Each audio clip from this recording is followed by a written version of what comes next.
Alors aujourd'hui, on se retrouve pour un point lecture. Alors je n'ai plus beaucoup de batterie, je vais essayer de faire vite, sans bâcler non plus.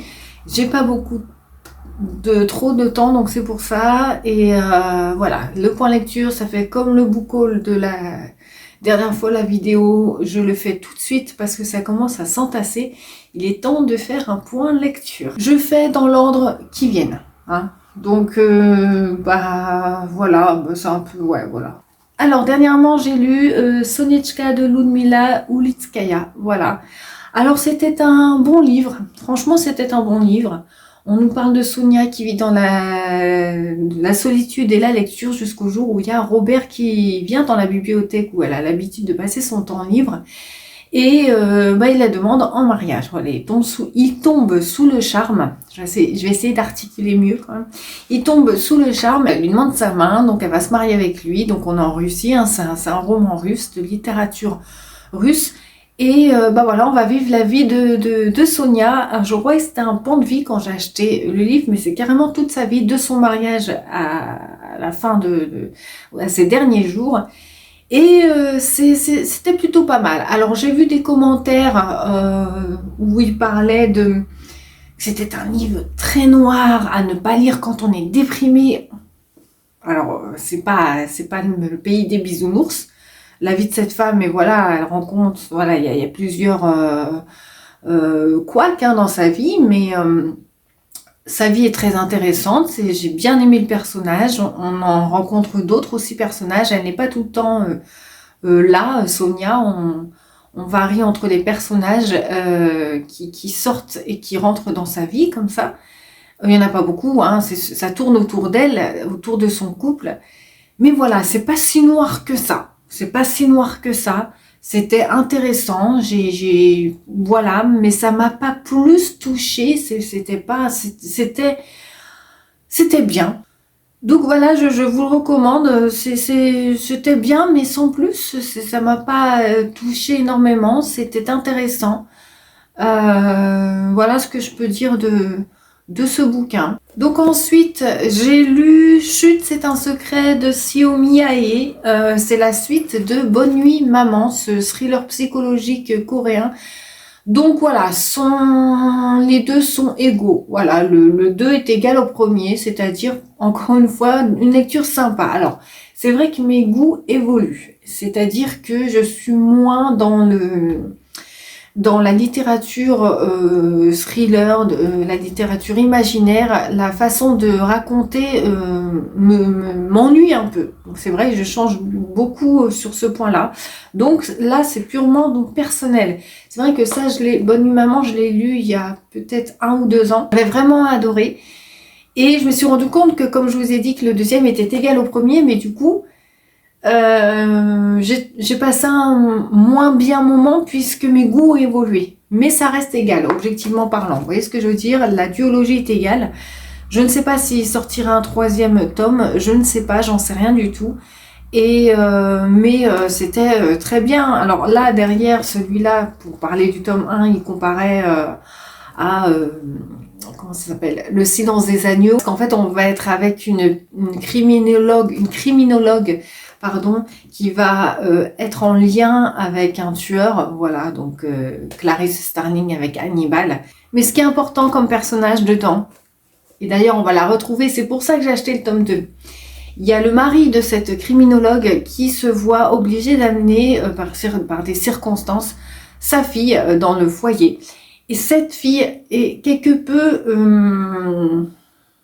embarrassante, c'est-à-dire que elle est pas, voilà, elle fait un peu flipper, même plus que le tueur. Finalement, je me demande si c'était pas un prétexte, cette histoire de tueur pour l'histoire. Le personnage principal pour moi de ce livre, c'est vraiment cette fille qui vient comme ça, tout bousculer en fait. Et elle est intrigante. Et la fin, j'ai dit, je veux savoir ce que devient cette gamine parce que il se passe forcément des choses. Et j'ai acheté donc le 2. Et je viens de voir que c'était une trilogie. Donc il y aura un 3e. En effet, dans le 2, vu comment ça se termine, ça promettait une suite. Finalement, alors, comme ça clôt le truc, Je ne sais pas si je l'achèterai parce que c'est, comme je vous dis, je suis plus trop dedans dans ces lectures-là, bien que ce soit. Alors, si vous aimez les thrillers psychologiques, allez-y par contre, hein, parce que voilà, je pense que c'est très bon. J'ai lu ensuite L'idole de Serge Joncourt. Là, j'ai beaucoup aimé cette lecture. Alors, par contre, j'ai beaucoup aimé cette lecture. On avait un homme qui se réveille un matin, il sort dans la rue comme tous les jours et tout le monde le reconnaît comme si c'était une célébrité. Bah lui, c'est pas ce qui se passe. Lui, pour lui, rien n'a changé. Et voilà, on va le suivre dans sa vie d'homme célèbre, dont lui n'a aucune conscience de ça. Il ne sait pas pourquoi. C'est en fait une satire un petit peu de la célébrité, des médias. Hein. Ici, l'auteur nous fait vivre un peu ce qu'une célébrité vit ou doit vivre peut-être aussi. Et ce qui est intéressant, ce que j'ai aimé dedans, comme le personnage principal se demande qui il est, finalement, pourquoi on le reconnaît, eh bien, dans les dialogues, il pose souvent des questions aux gens, mais qui je suis ? À ceux qui le reconnaissent, mais qui je suis, que ce soit des anonymes dans la rue qui l'interpellent ou son manager ou des gens connus de la télé, mais qui je suis. À chaque fois, l'auteur arrive à détourner les dialogues pour faire en sorte qu'on ne sache pas, nous le lecteur, finalement, on reste sur le bord de la route comme le personnage principal. Donc ça mène à un petit truc intriguant et on se dit mais où l'auteur veut en venir. Alors je ne dis pas la fin. J'ai beaucoup aimé, bien sûr je peux pas trop en parler parce que sinon je parlerai du livre entièrement et voilà, je vais spoiler, donc c'est pas... Mais j'ai trouvé ça très intéressant. J'ai trouvé ça vraiment très intéressant. On voit vraiment la partie cachée de l'iceberg de la célébrité, du monde des médias, etc. Et la façon dont l'auteur amène Serge Joncourt, donc je sais plus si j'en ai lu de lui déjà. J'en ai d'autres en... Donc j'ai aimé, donc je disais, ce que Serge Joncourt, comment a amené ce récit pour nous parler de tout ça. C'était très intéressant, très intriguant. Donc je vous recommande. Là je peux plus attendre parce qu'en fait j'ai dit, voilà, c'était en bas de la pile, mais là je vais vous parler de mon coup de cœur. Parce que franchement, le coup de cœur de ce point lecture, si vous avez vu Instagram, mes vlogs, vous savez, c'est L'obscurité du dehors de Cormac McCarthy. Alors cette couverture, j'ai jamais comprise, hein, mais bon, c'est pas grave, elle est belle par rapport au récit. Un coup de cœur monumental, j'arrête pas de penser à ce livre, même si c'est récent, dans ma tête, il tourne tellement l'ambiance, mais c'est un récit à ambiance, vraiment, c'est vraiment, l'ambiance m'a prise, m'a envoûtée, l'atmosphère de ce récit, c'est indescriptible tellement que c'est fort. Les ressentis, les ressentis, pas les ressentiments du tout. Que là, le roman commence comme ça. C'est un frère et une sœur qui sont un peu livrés à eux-mêmes. Hein. On est dans l'Amérique profonde. On est vraiment dans les bas-fonds de l'Amérique. Vraiment l'Amérique reculée. Et on assiste à l'accouchement de la sœur. Donc ils sont tous les deux. Ils se débrouillent comme ça, ils arrivent à mettre l'enfant au monde. Le frère emmène l'enfant pendant que sa sœur dort dans les bois, il l'abandonne. Quand il revient, il lui dit qu'il est mort. Voilà, c'est pour ça qu'il l'a emmené là-bas. Elle y croit pas. Elle se dit c'est pas possible. Puis même, je veux voir mon enfant, elle l'a même pas vu. Elle l'a même pas vu. Et en parallèle de ça, il y a un colporteur qui tourne un peu autour de ces environs-là. Et pour elle, c'est lui qui a pris son enfant, parce que pour elle, son enfant est vivant. Il n'est pas du tout mort. Et du coup, elle est à la recherche de ce colporteur. Et elle va à la recherche de son enfant. Et le frère revient dans ses eaux, voilà, revient là où ils étaient, en fait, dans une espèce de bicoque, et il ne voit plus sa sœur, donc forcément elle est partie, je viens de vous le dire, et il est à la recherche, lui, de sa sœur. Donc on va suivre leurs errances, chacun de leur côté, je dis bien leurs errances, parce qu'ils errent comme ça, voilà, et dans cette Amérique profonde. Ils rencontrent des personnages aussi, alors vraiment, alors ils vont dormir un peu chez l'habitant, l'un et l'autre, on suit l'un et l'autre en parallèle, hein. Et l'ambiance, comme je vous ai dit, ça commence avec cette sœur et ce frère et cette sœur qui accouche au milieu de nulle part. Et l'auteur ne dit rien au lecteur. On sait pas ce qui se passe, on sait pas pourquoi ils sont là. Et l'auteur ne dit rien. Dans les personnages, même les personnages donc, que je vous disais que rencontre le frère et la sœur respectivement, les dialogues entre eux sont très froids, sont pas froids mais sont laconiques. Il n'y a pas beaucoup de dialogue. Il y a un mot qu'il emploie souvent, McCarthy, dedans. Alors en VO, je ne sais pas ce que c'est, mais en français, c'est bon. Bon, point. Vous savez, quand on parle à quelqu'un et on n'a pas grand-chose à dire, bon, on finit une conversation comme ça. Bon, d'accord, je m'en vais, je vais aller voir ce qui se passe ailleurs. Voilà. Et j'ai dit, mais où l'auteur va nous emmener dans cette atmosphère? Mais vraiment, on a l'impression qu'il laisse pareil le lecteur sur le bas-côté. On est là, on est avec eux, on les regarde évoluer dans leur errance, mais où ils vont. L'auteur ne nous dit rien, il nous laisse vraiment en suspens et ça met une ambiance, ça alourdit le truc. On est, mais je sais pas où on va, je sais pas ce qu'on fait là. On est comme les personnages, peut-être que eux sont habitués, on sait pas. J'ai adoré l'ambiance de ce bouquin.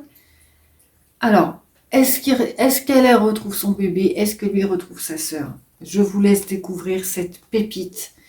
Franchement, j'ai adoré ce livre pour l'ambiance. McCarthy m'a envoûté, vraiment. Donc ça sera le coup de cœur de ce point, vraiment, de ce point lecture. J'y pense encore et encore. Ensuite, j'ai lu Les Chevaliers de la Brune de Tim Powers. Alors là, c'est de la fantaisie, adulte ou jeunesse. Alors il y en a, ils disent adulte, certains disent jeunesse. J'en sais rien, je suis pas assez calée. Bah, lisez-le pour le dire.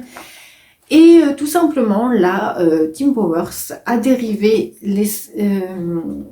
la bataille. Il y avait une opposition entre l'Empire ottoman et les Occidents. Les Occidents ont résisté à cette offense de l'Empire ottoman grâce à la bière brune, qui fait référence à la bière. Donc, c'est décalé, c'est barré. C'est pas parodique du tout. On n'est pas dans une fantaisie parodique, mais voilà, c'est très drôle, c'est décalé, c'est les personnages, voilà, le récit quand même grâce à la bière, une guerre, résister à une guerre grâce à la bière. Donc c'était déjà très original en ça, et puis, alors c'est pas trop mon délire de lecture, hein, la fantaisie, mais j'ai passé un très bon moment parce que Tim Powers a toujours cette touche d'originalité et un peu de folie qui embarque dans un univers. Donc franchement, c'était franchement pas mal. Alors le récit commence, on est avec Duffy qui est dans la rue, il marche et il y a 3 gaillards qui lui cherchent des noix, quoi. Et puis donc il arrive à les semer, tout ça, ça se finit bien pour lui. Et là il y a un personnage qui arrive et qui lui dit, toi, tu es le bon gars pour me sauver. Voilà. Donc il lui dit, donc le roman commence à Venise, tu vas aller à Vienne pour sauver ma brasserie. Vite, en rapport avec cette offense de l'Empire ottoman. Il y a tout un truc. Même le personnage se pose la question, mais pourquoi pourquoi sauver une brasserie? What the fuck? Enfin voilà, vous voyez un peu le délire. Donc voilà, si vous êtes amateur de fantasy, je pense qu'il est très bien noté sur les réseaux. Allez-y, je pense que vous en aurez pour votre grade. C'est pas parodique encore une fois, c'est très bien écrit, c'est très sérieux, c'est de la fantasy, voilà, mais c'est délirant. Voilà, au vu de la thématique, enfin de comment l'auteur a amené ça, c'est très original et les personnages, voilà, sont très drôles aussi. Il y a des dialogues assez marrants à lire. Vous pouvez y aller. Ensuite, j'ai lu Neige de Maxime de Maxine. J'ai fait un mix de Maxence Fermine. Voilà, j'ai beaucoup aimé. Alors moi qui adore la littérature asiatique, là, c'en est pas. Mais ça s'apparente clairement plus même, enfin c'est pas le bon exemple, même la façon d'écrire, c'est des petits chapitres, donc des petits pans comme ça. Voilà, on va suivre Yuko, on est au Japon, hein, on va suivre Yuko qui veut être poète, contrairement à ce que son père souhaiterait. Lui, il veut être poète, hein, le petit Yuko, et parce qu'il est fasciné par la neige l'inspire tellement, tellement par sa couleur, par sa représentation, enfin, etc. Il veut devenir poète. Et alors il n'en fait qu'à sa tête, donc lui, il veut devenir poète, écrire des haïkus, donc des poèmes japonais. Il se tient à ses illusions, il se tient vraiment à ce qui l'inspire dans la vie, à ce qu'il aime. Donc c'est un roman très contemplatif, mais très beau. Voilà, il va rencontrer donc quelqu'un qui lui dit, mais pour devenir poète, il faut devenir artiste entièrement. C'est-à-dire qu'il faut être aussi musicien, peintre, etc. Et il va rencontrer Soseki, un ancien samouraï et un ancien peintre, qui va lui parler de son premier amour. Voilà, tout simplement. Et ça va faire émerger dans le petit Yuko ce truc d'aller voir plus loin que ce qui l'inspirait au début, même en voir plus. Voilà, parce que même lui, comme je vous dis, il aime la neige, il ne voyait que par la couleur blanche. On lui dit, il faut lui mettre un peu de couleur dans tes poèmes, jeune homme.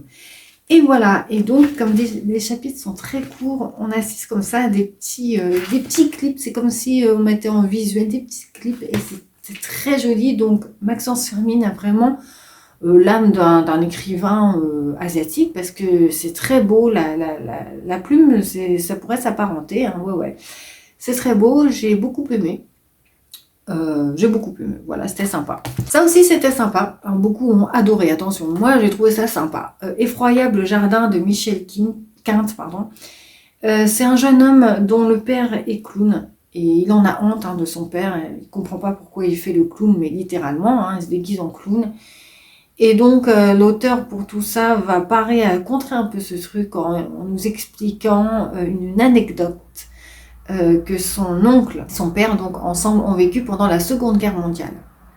Voilà. Et ça va un peu faire réfléchir le petit, le petit Yuko. Non.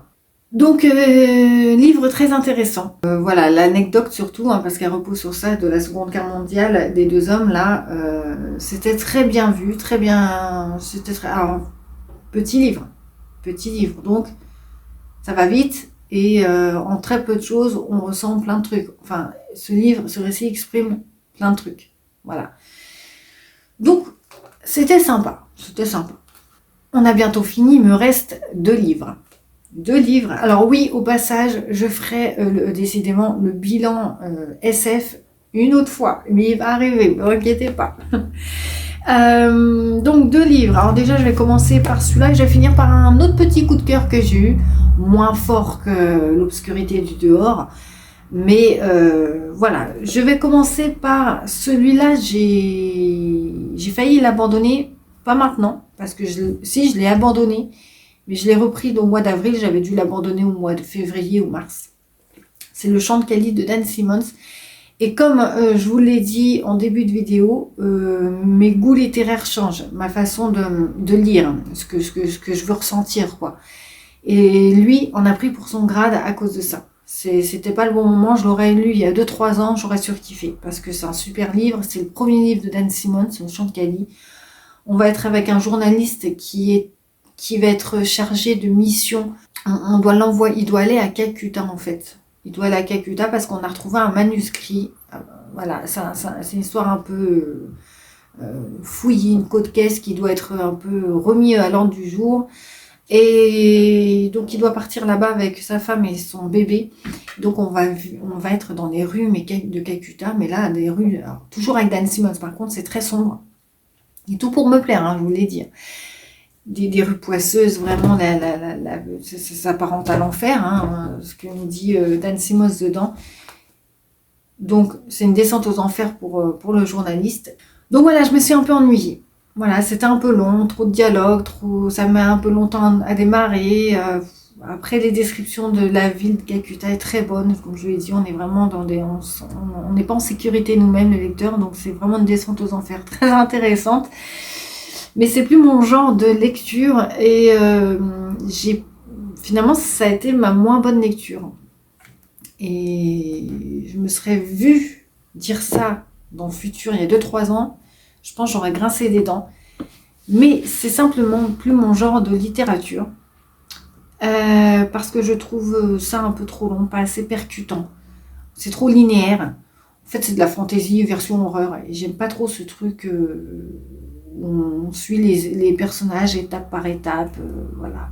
Ça m'ennuie un peu de dire ça, mais je me suis un peu ennuyée alors que le titre est très bon en fait. Donc voilà. Je vais terminer ce point lecture, si vous êtes encore là, je vais parler d'un petit coup de cœur, vraiment la fractale des raviolis de Pierre Rofast.